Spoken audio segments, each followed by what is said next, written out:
이 두 왕이 마음에 서로 해하고자 하여 한 밥상에 앉았을 때에 거짓말을 할 것이라. 이 일이 형통하지 못하리니 이는 아직 때가 이르지 아니하였으므로 그 일이 이루어지지 아니할 것임이니라. 오늘 생명 양식은 다니엘 11장 20절부터 27절까지의 말씀입니다. 그 왕위를 이을 자가 압제자를 그 나라의 아름다운 곳으로 두루 다니게 할 것이나 그는 분노함이나 싸움이 없이 몇 날이 못되어 망할 것이요 또 그의 왕위를 이을 자는 한 비천한 사람이라.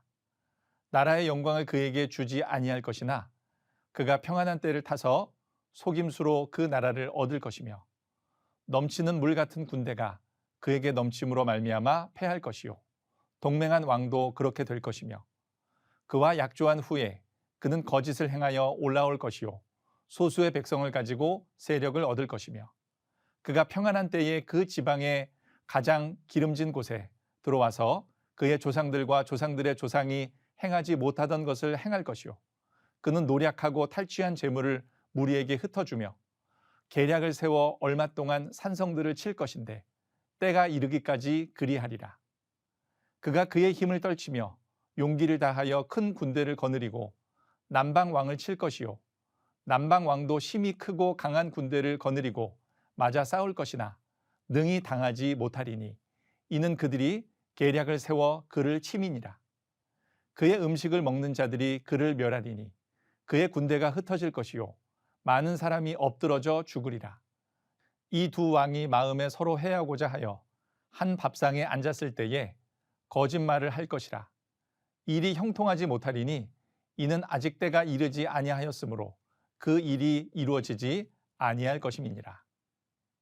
오늘 본문은 다니엘이 본 큰 전쟁에 관한 환상으로 특별히 전쟁관과 같은 북방왕 안티오쿠스 4세에 대해 대부분 할애되고 있습니다. 그가 중요하게 언급되고 있는 이유는 그가 하나님을 대적하고 이스라엘을 노골적으로 핍박하였기 때문이었습니다. 그의 치적은 다음 세 가지로 볼 수 있는데 우선은 그의 군사적 성공과 그의 능수능란한 통치입니다. 그 다음은 남방왕을 압도하고 지중해까지 진출한 업적입니다. 세 번째는 하나님의 백성들에 대한 극렬한 핍박이었습니다. 천사의 예언은 북방왕 안티오쿠스 4세 에피파네스의 통치에 초점이 맞추어져 있습니다. 안티오쿠스 3세 사후 그의 아들 셀레우코스 4세가 북방왕이 되었습니다. 기원전 175년 왕좌를 탐냈던 헬리오도로스는 왕을 살해하였습니다. 동생 안티오쿠스 4세는 로마에서 14년 인질 생활을 한 후 아테네에 머물다가 이 소식을 들었습니다. 그는 동맹국인 버가모 군대를 동원하여 찬탈자를 몰아냈습니다. 안티오쿠스 4세는 어린 조카 둘의 공동 통치자로 왕좌를 차지했습니다. 조카가 성장하면 왕좌를 내주겠다고 공언했는데 5년 후에 조카 안티오쿠스는 살해당했습니다.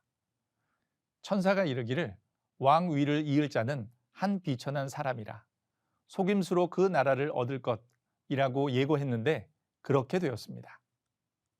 22절로 24절은 안티오쿠스 4세의 통치술에 대하여 말합니다.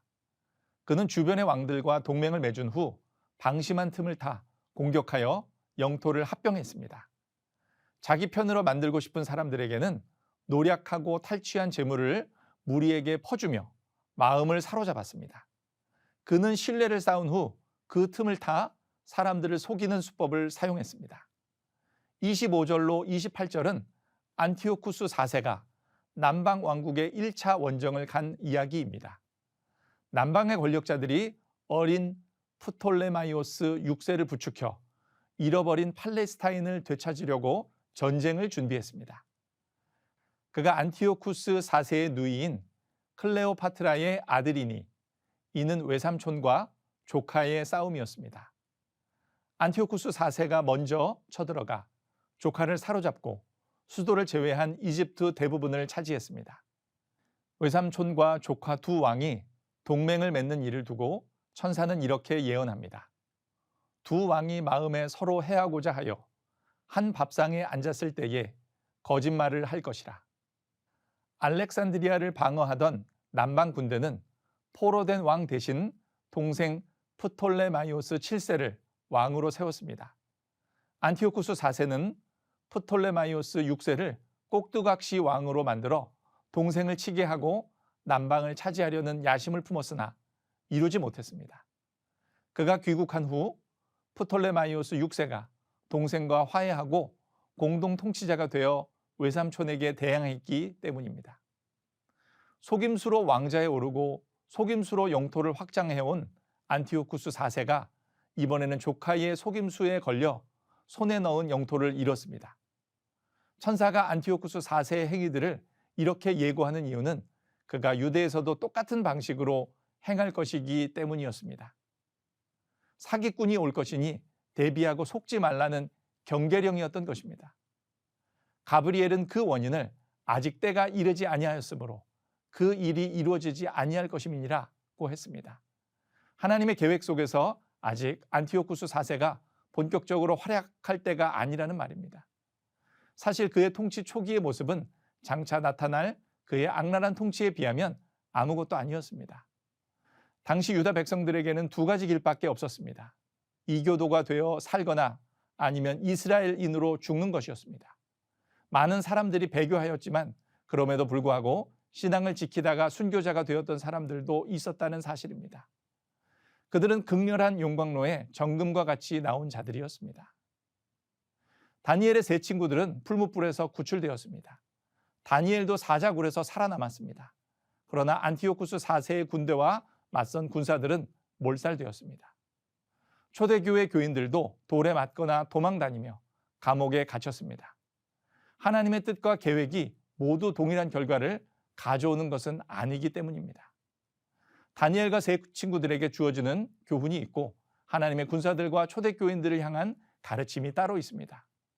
이적과 기사가 없어도 우리는 믿음을 지켜낼 수 있어야 합니다. 그러므로 우리는 크고 작은 역경 앞에 감사해야 합니다. 그래야 결정적인 고난도 이겨낼 수 있습니다. 작은 시련을 견뎌야 큰 시련도 극복할 수 있습니다. 믿음의 선한 싸움을 끝까지 하는 우리들이 되기를 바랍니다. 오늘 본문을 통해 우리가 얻을 수 있는 교훈은 무엇입니까? 하나님께서는 장래 일들을 다 작정하셨고 다 아셨고 다 이루신다는 사실입니다. 하나님께서는 우리 개인의 삶뿐만 아니라 세계 역사의 주관자이십니다. 그러므로 우리는 세상의 일시적인 부귀의 영화와 권세를 사랑하며 의지하지 말고 오직 영원하신 하나님만 사랑하며 의지하고 하나님의 나라와 권세와 영광만을 소망해야 할 것입니다. 또 우리는 나라를 위해 위정자들을 위해 기도해야 할 것입니다. 나라와 권세가 모두 하나님의 것이며 그것들을 주관하시는 그분께 겸손히 구해야 할 것입니다. 그러므로 우리는 시대의 흐름을 바라보며 영적인 안테나를 높이 세우고 하나님이 주신 말씀 위에서 영적인 통찰력을 가지고 하나님의 때를 기다리며 판별해낼 수 있는 지혜로운 성도로 살아가야 할 것입니다. 이 은혜가 우리 모두에게 함께하는 하루이기를 소망합니다.